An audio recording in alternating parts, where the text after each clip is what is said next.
Buenos días, señora Angie, ¿cómo está? Mire usted. Bien, bien, Miguel Gutiérrez, de CR Prensa, encantado de verdad de tener la oportunidad de conversar con usted. Le deseamos muchos éxitos en esta gestión como defensora de los habitantes y bueno, gracias por la oportunidad que nos da de conversar con usted en varios temas que tenemos.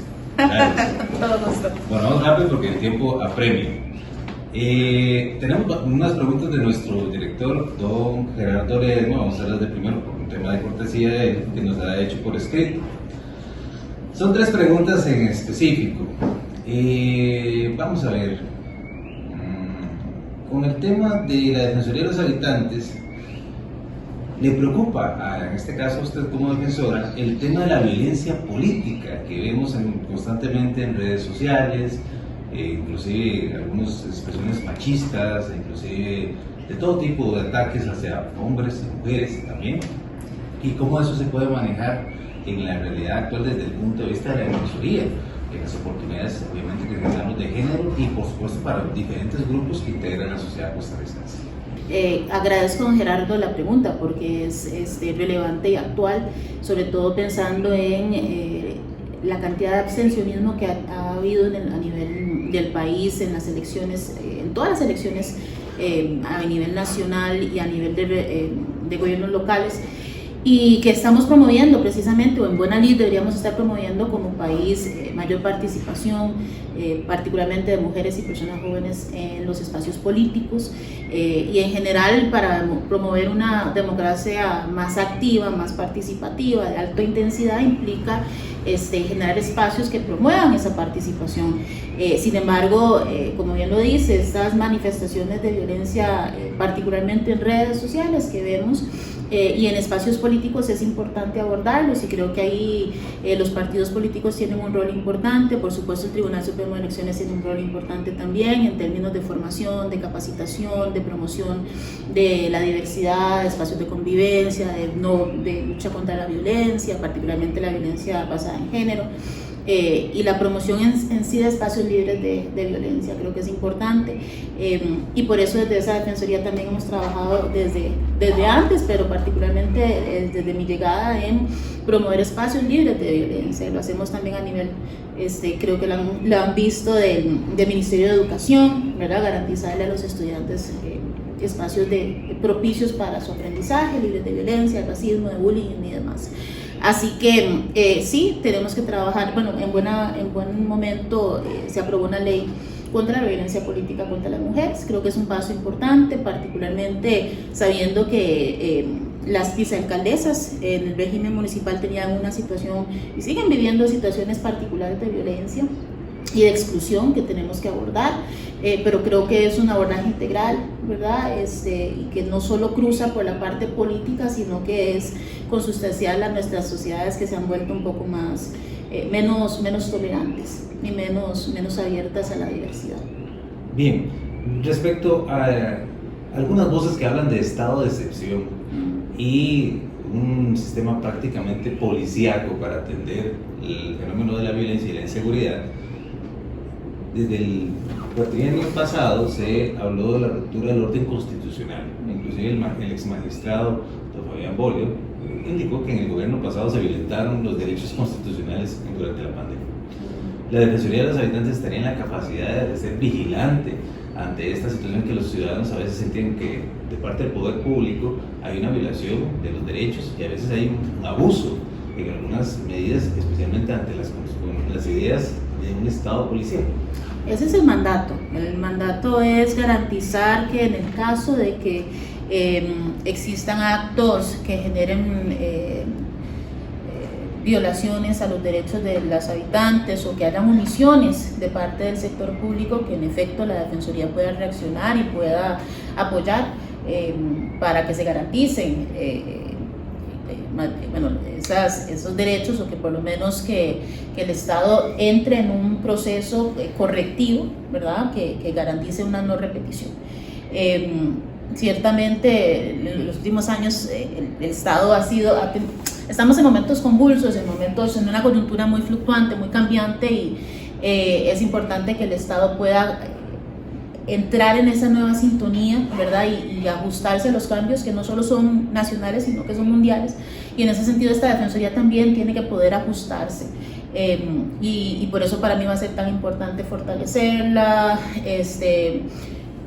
generar una reorganización o un fortalecimiento institucional que permita también abordar esas nuevas dinámicas nacionales y globales que claramente van a afectar al país. Así que la pandemia nos dio un primer vistazo a esos cambios y creo que nos estamos adaptando en ese sentido, pero es un trabajo arduo que tenemos que hacer.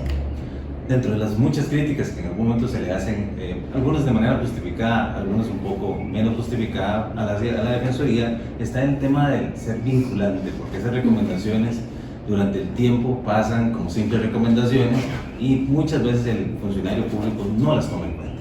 Ese sentido, dentro de las herramientas que usted cree que tiene la Defensoría, ¿cree que es suficiente o usted va a impulsar cosas nuevas para que realmente el ciudadano se sienta defendido por algo? Bueno, pasa por varias cosas, pasa por una magistratura de influencia fortalecida, que en mi caso estamos trabajando para garantizar que las acciones que entablemos en efecto surtan los efectos deseados. Por supuesto que yo me baso en tener un equipo de trabajo muy conocedor, con mucha experiencia técnica, que entonces me permite poder hacer recomendaciones basadas en la técnica y en la ley, la legislación, que pues hace que el no cumplimiento de una recomendación basada en la ley establece responsabilidades, ¿verdad?, para los servidores públicos. Y en ese sentido creo que es importante tomar medidas, las medidas que nos faculta la ley, y me parece que esa tiene que ser la lógica. Sin embargo, también estamos trabajando en una propuesta de modificación a la ley orgánica, de forma tal que también podamos generarle más recursos o más mecanismos a la institución, entre ellas una discusión inicial de un rango constitucional como corresponde y como vemos las instituciones nacionales de derechos humanos y las defensorías del pueblo de otras regiones y de América Latina, que tienen ese rango constitucional, y eso entonces le da mayor fuerza a las recomendaciones y al trabajo que hacemos. Eso es un debate que vamos a entrar en los próximos meses y que esperamos que a nivel legislativo pueda avanzar. Los días recientes, señora defensora, ha estado en la picota la libertad de prensa. En este país la libertad de prensa, para nadie es un secreto, es atropellada, y en diferentes cosas se ha visto demostrada. Hay un clima, en este caso, virulento en contra de la misma ejercicio de la prensa. Es difícil, y ahora con redes sociales y troles particularmente, es complicadísimo y no encontramos quien le ponga el cascabel al gato. Desde el punto de vista de la Defensoría, ¿qué impulsarían justamente para que en este caso la actividad de la prensa sea respaldada, porque es un derecho, pero además de eso que se ponga control a lo que sucede con troles, porque nadie quiere tomar en cuenta eso, y obviamente eso tiene como un fin político? La manipulación a través de redes sociales obviamente genera ciertos réditos políticos para algunos. Es una buena pregunta. Es un reto importante también, porque todo el tema de las nuevas tecnologías y las redes es en sí mismo un reto, y conllevan una dificultad en sí misma de control, por así decirlo. Y en buena lid no debería tampoco necesariamente tener que ejercerse ese control, es parte de la libertad de cada quien, ¿verdad?, y la responsabilidad de cada quien en el ejercicio de ese derecho. Sin embargo, en efecto, creo que por lo menos desde la Defensoría nosotros tenemos un mandato de promoción de derechos, y en ese sentido podemos generar espacios de formación, de capacitación a las instituciones, del Ejecutivo, de forma tal que entiendan, ¿verdad?, un poco más qué implica la libertad de prensa, qué implica la libertad de expresión, cuáles son los límites y las responsabilidades. Pero sí creo que me tocará analizar el tema un poco más a fondo para ver de qué otras formas la Defensoría podría colaborar en momentos como estos, que en efecto son complicados, y vemos que hay repercusiones. ¿Sí? Finalmente, del lado del director, es el tema de la corrupción.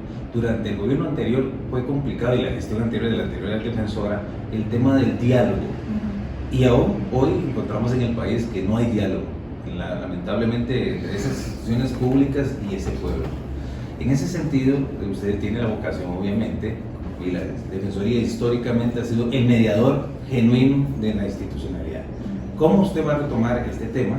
Porque es algo que está vacío, y donde no hay diálogo, obviamente hay conflicto permanente. Entonces, ¿cómo piensa usted abordar esta temática? Claro, para mí es importante iniciar con el diálogo en casa, ¿verdad?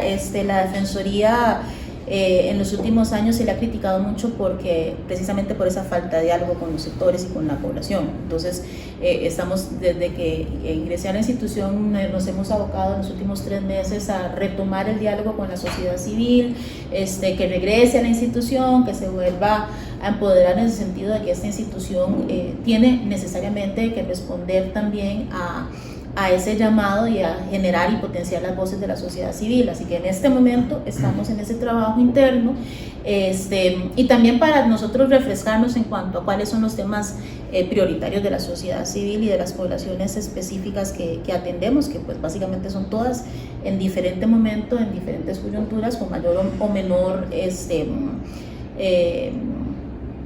digamos vinculatoriedad, pero sí atendemos a todas las poblaciones, y eso nos permite entonces tener, digamos, la posibilidad de ir a promover esos espacios ya con el sector público. De hecho, en este momento lo estamos haciendo a nivel de las organizaciones de mujeres y el INAMU, donde hay una discusión importante respecto a la necesidad de generar mayores espacios de participación, de consulta, de diálogo, ¿verdad?, con las organizaciones y con el accionar de la institución y las decisiones que se toman, porque afectan también a las organizaciones y el trabajo que se hace para la promoción de los derechos de las mujeres. Así que estamos en eso. Lo hicimos también recientemente a nivel del sector salud, que convocamos una reunión con la ministra de Salud, con directores de diversos hospitales por todo el tema de los trasplantes hepáticos, y ahí logramos avanzar significativamente en una solución particularmente para las personas que estaban en tratamiento. Así que sí, ese es el llamado a la institución y lo estamos haciendo, y vamos a promover mayor participación, porque para mí particularmente, viniendo de la sociedad civil, siendo defensora de derechos humanos, entiendo absolutamente la necesidad de generar esos espacios. Bien, señora profesora, vamos a la temática de niñez y adolescencia. Caso de Keibri, dolió a todo el país la situación tan sensible en Cervantes de Cartago, que para todos es conocido. Así es. Todavía hay una bebé desaparecida, y rogamos a Dios que esté vivo. Así es. Pero hay negligencia evidente de parte de funcionarios. ¿Cómo va a abordar la Defensoría esa negligencia, que muchas veces es una carta para continuar una forma de operar de parte de la administración? Pasan los años y no hay responsabilidad. Sí, ese es un caso que ciertamente toca las fibras de toda nuestra sociedad, y en buena hora que lo hace, porque implica que no nos hemos vuelto insensibles a estos temas, aun cuando también demuestra que sí hemos normalizado de alguna forma esas relaciones impropias que permitieron que llegáramos hasta este punto, ¿verdad? Porque si desde el momento que esta niña quedaba, desde antes se pudo haber identificado a nivel comunitario una situación de riesgo, en el momento que quedó embarazada, ya sabemos todo el tema del sistema educativo, de salud, que si iba a revisiones o no. Así que hubo todo un proceso donde en efecto fallamos. Y lo que desde esta institución hicimos las consultas del caso, seguimos en espera de información. Lamentablemente también estamos viendo, no sé cuál es la palabra, deficiencias, tal vez así decirlo, deficiencias importantes en cuando se pide información, ¿verdad? En la celeridad, esa es la palabra, en la celeridad, en la atención a las consultas, y de forma tal de que podamos hacer un informe final para hacer las recomendaciones del caso, que sabemos que hay recomendaciones importantes que vamos a hacer. Estamos en este momento en ese proceso, no puedo adelantar ningún criterio al respecto, porque en efecto aún estamos solicitando informaciones finales, pero sí sabemos que es un caso que nos llama a la reflexión, que nos dice que ciertamente tenemos que volver a poner en el tapete todo el tema de relaciones impropias, ¿verdad? El rol de las instituciones, pero también el rol de las comunidades en prevenir este tipo de situaciones y por supuesto llamar a cuentas a las instituciones para que sean más celeras, haya más celeridad en el accionar. A partir de este caso sí hemos tenido un incremento significativo de casos parecidos y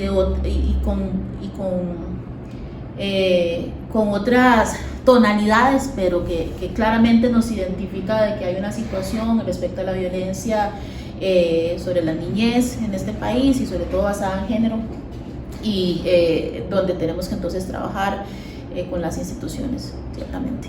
Gracias. El particular, el PANI, es una institución que críticas van, críticas vienen. Particularmente hay una intervención permanente, un trabajo permanente de la Defensoría, porque el caso de la niña que lamentablemente quedó embarazada no es el único, son muchos casos y hay una falla generalizada, no solamente que un comportamiento normalizado de la sociedad que realmente va en contra del cuidado de los derechos humanos, sino que ustedes, ¿cómo están abordando esa temática a nivel permanente? Nuevamente, no sé, bueno, este es un caso que está aún en estudio, entonces no sé realmente qué tanto puedo darte detalles al respecto, pero sí, con el PANI va a haber un abordaje específico porque más allá de este caso en sí mismo, en efecto hay muchas denuncias que han ingresado relativas a todo el sistema de protección, ¿verdad? Todo el sistema de protección de la niñez costarricense, el hecho de que si las instituciones, más allá del PANI, porque sí, todos hablamos del rector que es el PANI, pero también hay otras instituciones que tendrían que estar trabajando de forma tal que hasta presionando al PANI, ¿verdad? Entonces es hablar de todo el Sistema Nacional de Protección de la Niñez, pero también es hablar del cumplimiento de la legislación nacional, o sea, si las instituciones realmente están logrando cumplir el Código de la Niñez. En ese momento estamos detrás de analizar si, por ejemplo, las instituciones están cumpliendo con la ley 9.999, ¿verdad? De forma que las voces de las víctimas, particularmente las víctimas menores de edad, sean escuchadas, sean tomadas en cuenta, que estamos viendo que a nivel, por ejemplo, del MEP es un gran reto que tenemos, estamos viendo en otros casos con instituciones en temas de hostigamiento sexual, que también estamos viendo debilidades serias en ese sentido. Entonces, es también qué tanto la institucionalidad está cumpliendo con la legislación nacional y si esa legislación es entonces suficiente o no. Bien, para nadie es un secreto que en los albergues del PANI se está reflejando la violencia de la sociedad y de los hogares. Pero tenemos una cuestión que es muy grave, que a los jóvenes que tienen medidas de la ley penal juvenil, los tienen en mismos albergues con jóvenes que no tienen ninguna clase de antecedente. Y hay sentencias de la Sala Constitucional al respecto de que el PANI tiene que abordar el tema. El PANI dice que no les corresponde, que esa justicia, el Poder Judicial por el otro lado, y al final no se llega a ninguna solución. Hubo recientemente en Alajuelita un caso de violencia, en Punta Arenas fue otro. Entonces, ¿cómo abordar eso si las instituciones se echan la pelota el uno al otro y al final no hay solución para estos niños? Sí, empiezo diciendo que en efecto lo que estamos viendo a nivel social en general es el reflejo de las dificultades que también hay a nivel del hogar, pero eso también es un reflejo de la forma que ha abordado el Estado en términos de apoyo a las familias, la situación de pobreza que cada vez se hace más rampante en nuestra sociedad, la falta de oportunidades, que de una forma u otra termina afectando a las familias y entonces se refleja, como bien lo dice, en el tejido social. Y en efecto vemos cada vez más a más jóvenes y a personas menores de edad, adolescentes involucrados en temas de violencia y otros. Y en ese sentido yo incluso quisiera recordar que tuve una sesión acá con jerarcas del sector seguridad para conversar un poco de cuál va a ser el abordaje y de qué forma la Defensoría podría coadyuvar en la búsqueda cambiar la situación, de trabajar más en el tema preventivo, ¿verdad? De cómo podíamos establecer estrategias, particularmente a nivel local, con los gobiernos locales, con las comunidades, con la sociedad civil, para cambiar esta situación. Y también por eso es que he estado visitando CAIS y centros de atención integral, donde en efecto también veo a muchas personas jóvenes. Y en el caso particular, quisiera más bien que mi colega, que es del mecanismo de la tortura, que nos pueda conversar un poquito más a detalle sobre el tema. Conviviendo en el mismo lugar, en el mismo espacio, sin ninguna clase de medida de seguridad, a jóvenes que vienen de la ley penal juvenil con medidas cautelares y niños, inclusive hasta con discapacidad, que conviven y que no tienen nada que ver con ley penal juvenil. Obviamente eso va a implicar roles de violencia internos y por supuesto el riesgo hasta la propia integridad de los menores. Ya se le ha advertido al panel de manera reiterada, pero no se ve una solución ni en el corto plazo, ni siquiera existe un protocolo como atender ese tipo de casos. Jóvenes que están en el sistema penal, pero que no se puede tratar en las casas, porque obviamente no es lo común.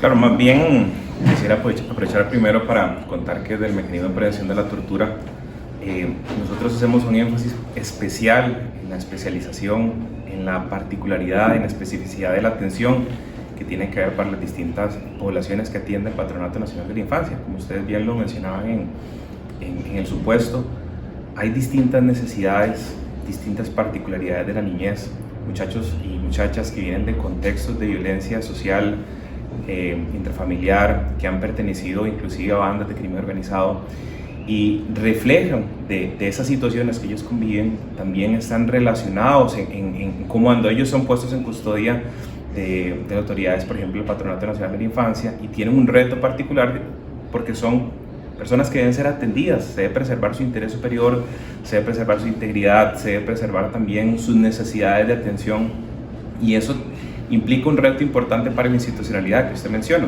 Tenemos niños, niñas y adolescentes, ¿verdad?, que no vienen de esos contextos sociales particularmente, o no por lo menos violentos, y otros muchachos y muchachas que inclusive han estado en situaciones de conflicto con la ley. Efectivamente, parte del trabajo que se tiene que hacer es evidenciar estas problemáticas en sitio, ¿verdad?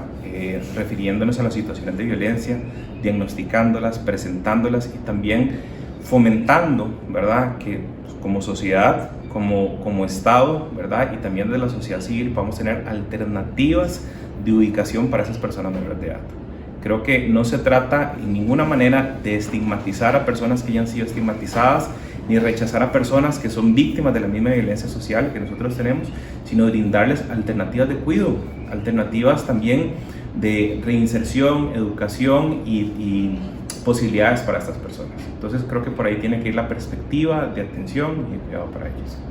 Hay una deuda histórica que son las mujeres privadas de libertad. Solo hay un centro habilitado que es el Vilma Curling, conocido popularmente como el Buen Pastor, pero en algún momento se habló de hacer centros regionales. Por supuesto, muchas personas obviamente no son de San José, sino que son personas que vienen de las áreas rurales, porque generalmente son las personas que han sido más marginadas y violentamente colocadas en el sistema. Para nadie es un secreto.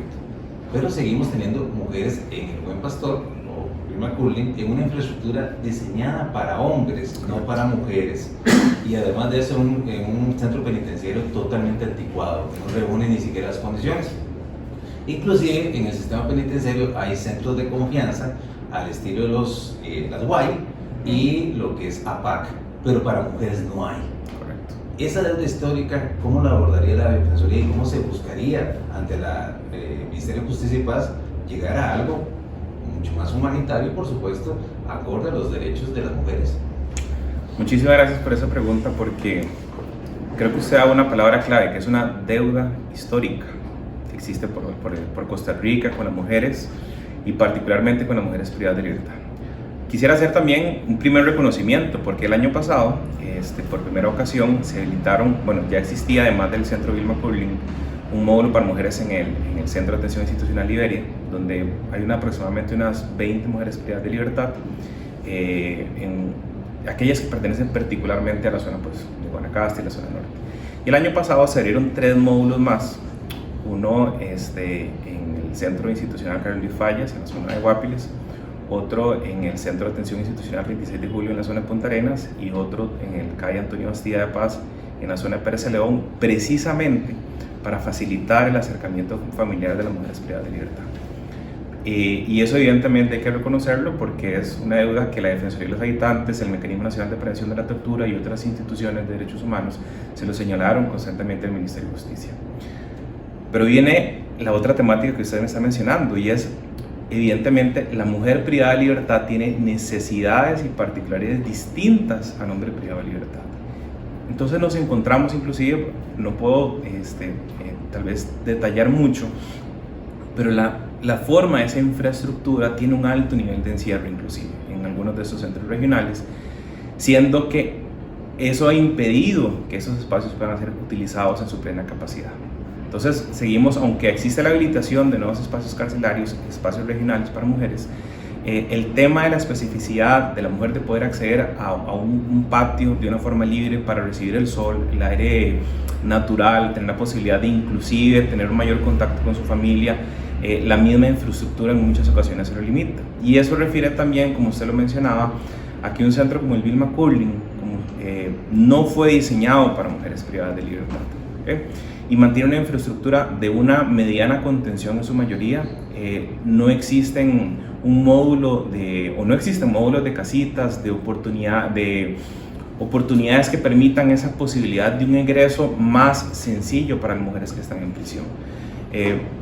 Se ha señalado mucho en el caso del Mecanismo Nacional de Prevención de la Tortura la necesidad de que estos espacios sean repensados, rediseñados, que la nueva infraestructura que se crea para ellas tome en consideración sus necesidades, su contacto familiar, inclusive las posibilidades de tener actividades ocupacionales acorde a las necesidades de las mujeres, ¿verdad? Tanto de adultas mayores que están ahí en este momento privadas de libertad, también como mujeres jóvenes que tienen pues sus propias condiciones y requieren esa atención especializada.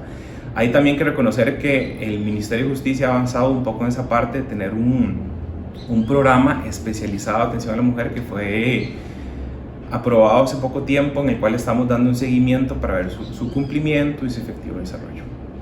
Señora profesora, dos preguntas finales y le agradezco, ¿verdad?, su amabilidad y que nos haya permitido estar aquí. Ley 7600. Tiene muchos años, pero siguen las mismas injusticias. Mucha población con discapacidad en nuestro país no accede ni al trabajo, no accede a oportunidades ni siquiera equitativas, y ni siquiera hablar, por ejemplo, las mujeres, por ejemplo, todavía es doble el grado de discriminación que muchas sufren. ¿Cómo va a abordar dentro de su administración el tema de la ley 7600? Sí, justamente hubo una reunión con organizaciones de la sociedad civil recientemente en la cual pude participar brevemente, pero sí llegué a un acuerdo inicial con las organizaciones en términos de poder hacer un acompañamiento particularmente en temas de acceso a los servicios públicos, pero el acceso en las ciudades, que creo que es uno de esos temas que hay que abordar de forma un poco más integral, y por lo cual yo quisiera, creo que el próximo año voy a poder, espero, dependiendo del tema presupuestario, poder traer una asesora sobre ciudades inclusivas, de forma tal que podamos abordar este tema en particular, porque creo que es más allá de verlo únicamente desde la perspectiva de las personas con discapacidad, que claramente son el punto de partida.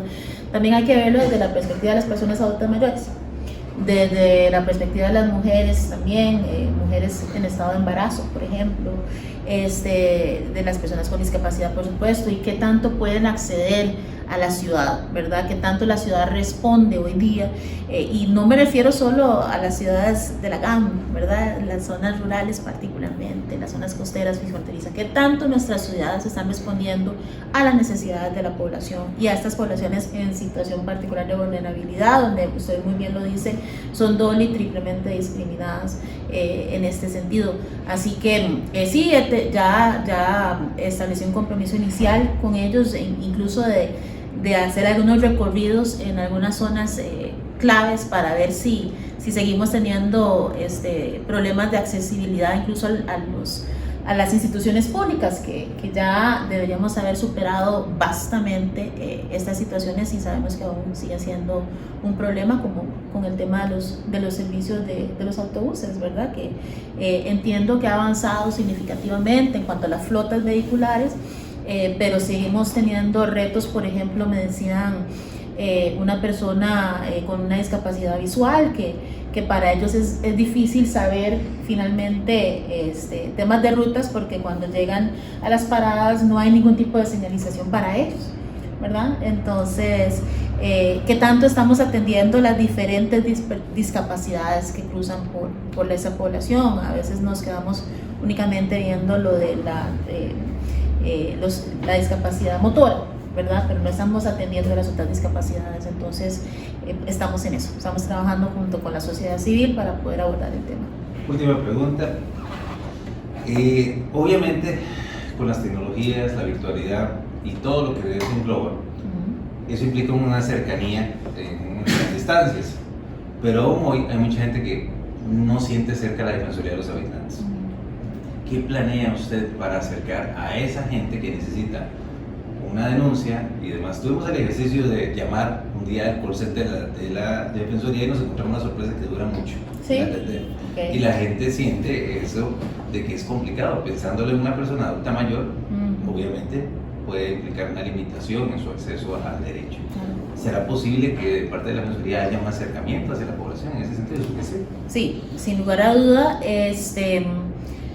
Primero, para mí es importante el fortalecimiento de las oficinas regionales, precisamente por eso, porque si bien hemos tenido oficinas regionales ya por un tiempo, las limitaciones, de nuevo, presupuestarias no nos permitían poder ejercer el mandato de forma completa, tanto aquí en la sede central como en las oficinas regionales. ¿Esto qué quiere decir? Que no teníamos el recurso necesario para visitar a las comunidades, para trabajar con las organizaciones, para hacer ese trabajo de capacitación plenamente como corresponde, sin eventualmente poner en riesgo, digamos, la presencia en la oficina, ¿verdad? Era un tema de que si estamos en la oficina o estamos afuera con las comunidades. Así que en ese sentido, uno de los primeros actos que realicé como defensora fue unificar dos direcciones, una de admisibilidad y una de oficinas regionales, de forma tal que uno podíamos estandarizar los procesos, darle mayor coherencia a ese trabajo que se hace a nivel regional, y facilitarlos para que sean más ágiles y más eficientes. Y en ese sentido esperamos que las oficinas regionales puedan, y ahora vamos a darle un contenido presupuestario para garantizar más recurso humano, para que haya más presencia y por ende podamos ampliar un poco el trabajo que vamos a estar haciendo. Por eso también el tema de que la Defensoría está en efecto solicitando el recurso presupuestario necesario para poder cumplir plenamente con nuestro mandato, que es un tema que ya ha estado sobre la palestra en los medios y en general, ¿verdad? Que se sabe que nosotros estamos haciendo una solicitud al Ministerio de Hacienda para garantizar el trabajo de la institución, y pasa por eso, ¿verdad? Pasa por poder tener los recursos necesarios para atender ese llamado de la sociedad, de tenerlos más cerca. Incluso ha habido una solicitud muy específica de abrir más sedes regionales en Heredia, en Cartago, una subregional en Limón, una subregional en Nicoya, y estas dos últimas particularmente estamos en conversaciones para ver si logramos avanzar en ese sentido, porque son poblaciones donde sabemos que hay una necesidad específica, donde hay una cierta vulnerabilidad específica, siendo zonas costeras, particularmente en zonas fronterizas como la de San Carlos. Pero bueno, pasa un poco por eso, ¿verdad? El fortalecimiento de la Defensoría como Institución Nacional de Derechos Humanos, porque sabemos que hoy día precisamente necesitamos tener una Defensoría robusta que pueda acompañar todos estos procesos de los que hemos hablado, y por eso estamos en ese proceso en este momento.